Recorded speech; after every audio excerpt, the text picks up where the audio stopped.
Analyse du 13 mai. Let's go. Bon, il y a vraiment un marché sans conviction aujourd'hui. Parce que aujourd'hui, on a eu plusieurs nouvelles. Par exemple, il y a Trump qui a eu de bonnes nouvelles avec les tarifs. Ensuite, on a eu les résultats par rapport à l'inflation. Les attentes étaient de 2,4%, mais ils sont arrivés à 2,3%. Donc, c'est une bonne nouvelle, ça a baissé. Mais malgré ces bonnes nouvelles, on a le prix qui n'a pas réussi à casser les souvenirs qu'on avait précédemment, c'est-à-dire le niveau de 106 000 environ. On n'a pas réussi à casser cette zone. Et puis, si on regarde en détail, on a le prix qui monte d'environ 2,91%. Pendant ce temps-là, nous avons les contrats qui clôturent, c'est-à-dire une baisse d'environ 2,64%. Donc, ça montre que la hausse qu'on a eue récemment, ça a été provoqué par des ordres passifs sur le marché, c'est-à-dire des contrats qui ont clôturé probablement des short covering.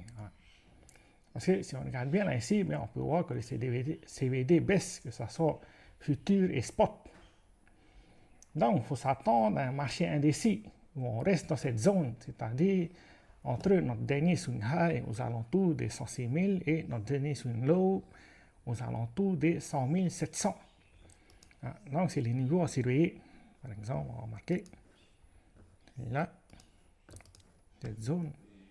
Et puis au-dessus, bien sûr, cette liquidité. C'est les deux niveaux à surveiller par rapport à Bitcoin. Après, pour l'instant, on n'a toujours pas attrapé les liquidités qui se trouvent au-dessus, mais il y a toujours des probabilités qu'à un moment donné, on vienne attraper cette liquidité. C'est-à-dire qu'on peut retracer le mouvement, et à un moment donné, des probabilités que le marché vienne attraper la liquidité qui se trouve au-dessus. À partir de là, soit on fait un fake out et on retrace le mouvement, c'est-à-dire qu'on reste dans le range qu'on a actuellement, probablement pour aller visiter notre swing low. Donc ça, c'est un des chemins probables. Et il faut vraiment faire attention si on a ce genre de scénario, parce que c'est juste pour attraper les liquidités. L'autre scénario probable, c'est que on fait l'inverse. On vient d'abord attraper la liquidité qui se trouve à ce niveau-là avant de reprendre un scénario aussi. Ça, c'est fort probable parce que si on regarde bien la situation qu'on a actuellement, c'est à peu près ce qu'on avait juste avant l'élection de Trump, c'est-à-dire le 6 novembre. C'est à peu près le scénario qu'on a actuellement. On est proche des sommets et on commence à faire une consolidation.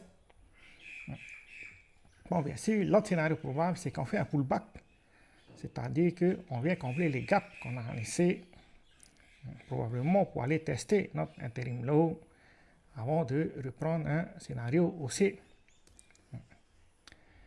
Parce que malgré la baisse des taux de l'inflation qu'on a eu aujourd'hui, c'est-à-dire la nouvelle par rapport à l'inflation, pour l'instant, le marché n'a toujours pas réagi.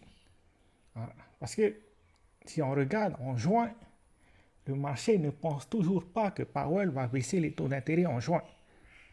D'ailleurs, on va peut-être regarder ça demain. C'est tout ce qu'on a pour aujourd'hui. Ciao, ciao.